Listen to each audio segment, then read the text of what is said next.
తెలంగాణలో బీజేపీ ప్రకటించిన 2-3 పార్లమెంట్ స్థానాల అభ్యర్థులపై పునరాలోచన చేస్తున్నట్టు తెలుస్తుంది.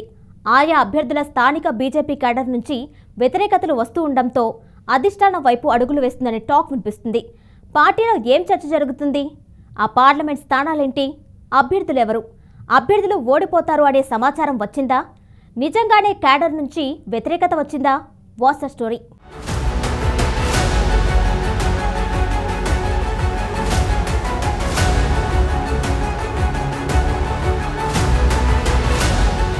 పార్లమెంటు ఎన్నికలు సమీపిస్తున్న వేళ బీజేపీ అందరికంటే ముందే ప్రచారంతో పాటు పార్లమెంటు స్థానాల అభ్యర్థులను మిగతా పార్టీల కంటే ముందే ప్రకటించి బీజేపీ దూకుడు మీదుంది. ఇదే ఇప్పుడు బీజేపీకి తలనొప్పిగా మారబోతోందా అంటే అవుననే సమాధానం వస్తోంది. ఎందుకంటే ప్రకటించిన కొన్ని స్థానాలలో అసంతృప్తులు వెల్లువెత్తుతుండటంతో పార్లమెంటు స్థానాన్ని సంపాదించామన్న సంతోషం నాయకులకు చివరి వరకు ఉంటుందా లేదా అనేది ప్రశ్నార్థకంగా మారింది. బీజేపీ ప్రకటించిన కొన్ని స్థానాల్లో ఆయా ప్రాంతాల నుండి వ్యతిరేకులు వస్తూ ఉండటంతో బీజేపీ అధిష్టానం పునరాలోచనలో పడిందనే వాదనలు వినిపిస్తున్నాయి. ముఖ్యంగా హైదరాబాద్, నల్గొండ స్థానాలకు సంబంధించిన అభ్యర్థులపై ఎక్కువ సంఖ్యలో ఫిర్యాదులు, నిరసనలు ఎక్కువ అవుతున్నాయి. బీజేపీ తెర వెనుక కార్యాచరణను ప్రారంభించిందని పార్టీ వర్గాల్లో టాక్ వినిపిస్తోంది.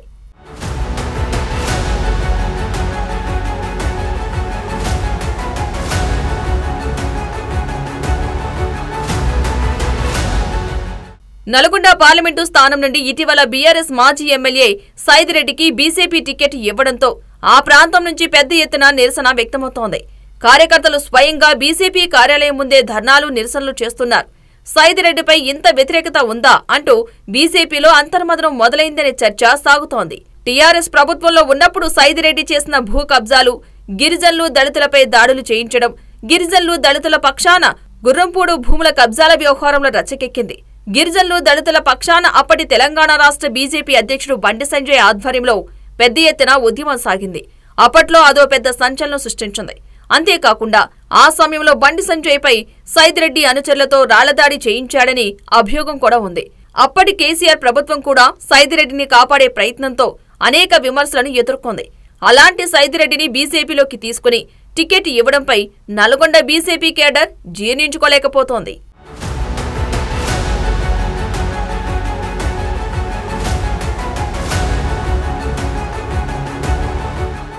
హైదరాబాద్ పార్లమెంటు అభ్యర్థిగా అవకాశం దక్కించుకున్న మాధవీలతపై కూడా విమర్శలు వెల్లువెత్తుతున్నాయి.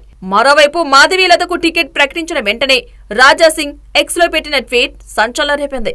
అప్పటి నుండి మొదలైన విమర్శల పరంపర కొనసాగుతూనే ఉంది. పార్టీ పునరాలోచనలో పడినట్లు తెలుస్తోంది.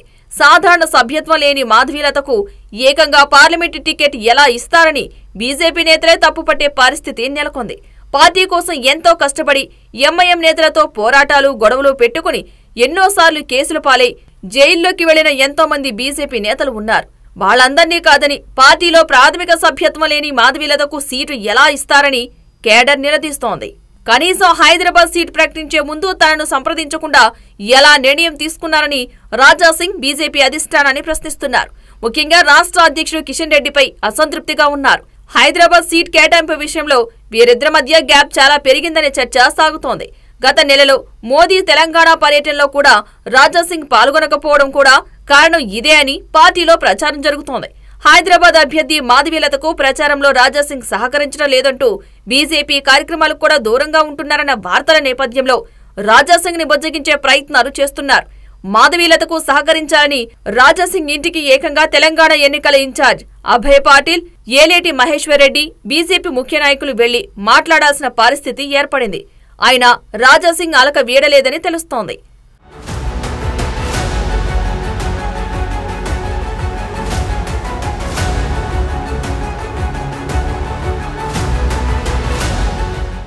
మరోవైపు ఆదిలాబాద్ పార్లమెంటు స్థానాన్ని సోయం బాపురావుకి ఇవ్వకుండా బీఆర్ఎస్ నుండి వచ్చిన గూడెం నగేష్ కి ఇవ్వడంతో బాపురావు కూడా అసంతృప్తితో ఉన్నారని తెలుస్తోంది.